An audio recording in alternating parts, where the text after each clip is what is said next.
Hello guys, welcome to my channel. আজকে আমি দেখতেই পাচ্ছ রেডি হয়ে গেছি। কোথায় যাচ্ছি বলো তো? আমি যাচ্ছি আমার নাতনির অন্নপ্রাশনে। নাতনি বললে কেমন একটা শোনাচ্ছে না?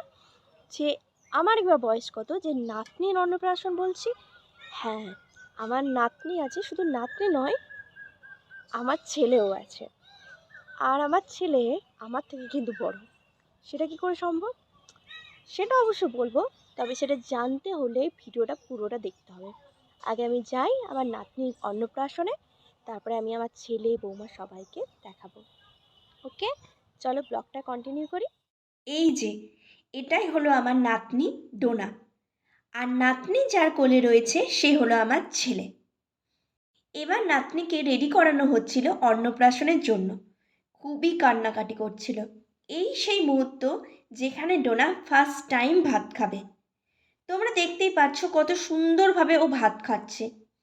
এরপর দেখতে পাচ্ছ তোমরা যে একটা পাত্রে পেন, ছোট্ট গীতা, টাকা এবং সিঁদুর কৌটো রয়েছে।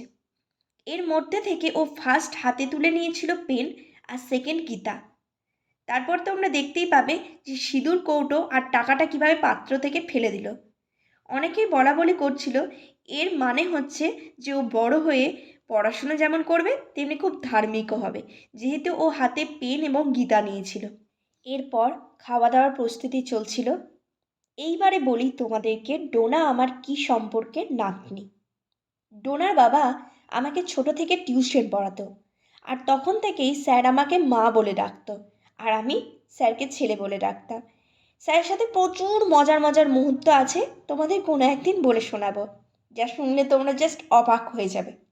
যাই হোক, এই সূত্র ধরেই স্যার আমার ছেলে আর ডোনা আমার নাতনি। এরপর আমি ওখান থেকে বাড়ির উদ্দেশ্যে রওনা দিই। আজকের ভিডিওটা এই পর্যন্ত। ভিডিওটা ভালো লাগলে অবশ্যই লাইক, কমেন্ট অ্যান্ড চ্যানেলটা সাবস্ক্রাইব করে দিও। আবার নেক্সট কোনো ভিডিওতে দেখা হচ্ছে। চলো, টাটা।